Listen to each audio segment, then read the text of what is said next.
Hi friends, welcome back to our channel. ఈ వీడియోలో నేను రెడీమేడ్ టాప్కి అయితే లైనింగ్ స్టిచ్చింగ్ అయితే చేస్తున్నాను. లైనింగ్ స్టిచ్ చేయమన్నారు. బాడీ పార్ట్కి ఏం అవసరం లేదు, కానీ కింద ఫ్రిల్స్ దగ్గర మనకు వస్తుంది కదా, కిందికి ఇలా చూడండి. ఫ్రిల్స్ టాప్ అనమాట, ఇది రౌండ్ టాపు. దీనికి లైనింగ్ అయితే స్టిచ్చింగ్ చేయమన్నారు. అయితే మన ఛానల్లో ఇది టాప్ మొత్తం విప్పకుండా లైనింగ్ ఎలా స్టిచ్చింగ్ చేయాలో ఇప్పుడు మీకు చూపిస్తాను. ఇలా చూడండి, ఖర్చులు ఏవి మనకి బయటికి కనిపించవు అన్నమాట. అలా లైనింగ్ అయితే 2 పార్ట్స్గా తీసుకున్నాను. ఫ్రంట్కి బ్యాక్కి ఒక పార్ట్ లాగా తీసుకున్నాను విడివిడిగా. ఇలా తీసుకున్న తర్వాత వీడియోలో చూపించినట్టుగా మనము దాన్ని పైనే పెట్టుకొని ఫ్రిల్స్ అయితే పెట్టుకోవాలన్నమాట. లాంగ్ ఫ్రాక్కి మనము నార్మల్గా క్లాత్తో ఎలా స్టిచ్చింగ్ చేసుకుంటే ఎలా పెట్టుకుంటామో బాడీ పార్ట్ మీద పెట్టుకోవాలి. వీడియోలో సరిగా కనిపిస్తుందో లేదో, బాడీ పార్ట్ మీద పెట్టుకొని దానికి జాయిన్ చేసుకుంటూ ఫ్రిల్స్ పెట్టుకుంటూ రావాలి. ఇలా చూపించినట్టుగా బాడీ పార్ట్ మీద పెట్టుకోవాలన్నమాట.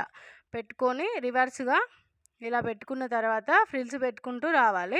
మనకి కుట్టిన ఖర్చులు కూడా లోపలికి వెళ్ళిపోతాయి అన్నమాట. ఫైనల్ లుక్ అయితే చూపిస్తాను. వీడియోని ఎక్కడ స్కిప్ చేయకుండా పూర్తిగా చూడండి.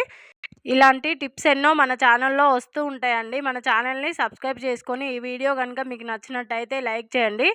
మన ఛానల్ని సబ్స్క్రైబ్ చేసుకొని మన ఛానల్లో ఉన్న వీడియోస్ అన్నీ చూస్తూ ఉండండి. ఇలా అయితే పెట్టుకొని మీద నుంచి వెళ్ళి ఇలా ఫ్రిల్స్ పెట్టుకుంటూ స్టిచ్చింగ్ అయితే చేసుకోవాలి.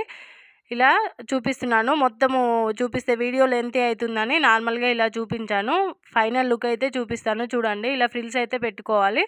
పెట్టుకున్న తర్వాత మనకి లైనింగ్ ఎంతవరకు ఉంటుందో, ఎన్ని ఫ్రిల్స్ వస్తాయో లైట్గా పెట్టుకోవాలన్నమాట. దీనికి మెజర్మెంట్స్ ఇంతకి పెట్టాలని ఏమి ఉండదు, ఎందుకంటే లైనింగే కదా. ఇలా మనకి లైనింగ్ ఎండింగ్ వరకు ఇలా ఫ్రిల్స్ అయితే పెట్టుకొని స్టిచ్చింగ్ అయితే చేసుకోవాలి. ఇది చూడండి, మొత్తం లోపలికి ఫోల్డింగ్ అయితే అయిపోతుంది అనమాట. మనకి ఖర్చు మనం విప్పకుండా వేసినట్టు కూడా తెలియదు. విప్పి అంతా ఖరాబ్ చేసే బదులు ఇలా వేసుకుంటే నీట్ ఫినిషింగ్ అయితే ఉంటుంది. ఇలా వేసుకున్న తర్వాత సైడ్ జాయింట్లు కూడా మనకి లోపలికి పోయేలాగా ఇలా పెట్టుకొని ముందు వైపుకు పెట్టుకొని ఇలా కుట్టు అయితే వేసుకోవాలి. ఇలా కుట్టు వేసుకుంటే మనకి సైడ్ జాయింట్లు కూడా పోగులు అనేవి బయటికి కనిపించకుండా లోపలికే ఉండిపోతాయి అన్నమాట. కొంచెం క్లాత్ మనకి ట్రాన్స్పరెన్స్గా కనిపించే వాటికి టాప్స్కి లైనింగ్ జాయిన్ చేయమని వస్తే ఈ టిప్ అయితే ఫాలో అవ్వండి ఫ్రెండ్స్. ఈ టిప్ కనుక మీకు నచ్చినట్టయితే ఛానల్ని సబ్స్క్రైబ్ చేసుకోండి. వీడియో నచ్చినట్టయితే లైక్ చేయండి. మీ ఫ్రెండ్స్ అండ్ ఫ్యామిలీలో ఎవరికైనా యూజ్ అవుతుంది అనుకుంటే షేర్ చేయండి. 2 సైడ్స్ అయితే ఇలా స్టిచ్చింగ్ చేసుకున్న తర్వాత ఫైనల్ లుక్ అయితే ఇలా ఉంటుంది. ఇలా రివర్స్ చేసి చూపిస్తాను చూడండి.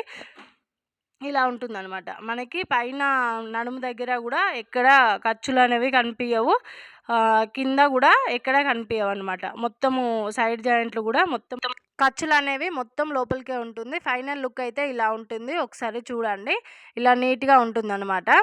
అయితే మన ఛానల్లో శారీస్కు సంబంధించిన వీడియోస్ కూడా వస్తున్నాయి, లైవ్ వీడియోస్ కూడా వస్తున్నాయి. మన ఛానల్ నచ్చినట్టయితే సబ్స్క్రైబ్ చేసుకొని చూస్తూ ఉండండి.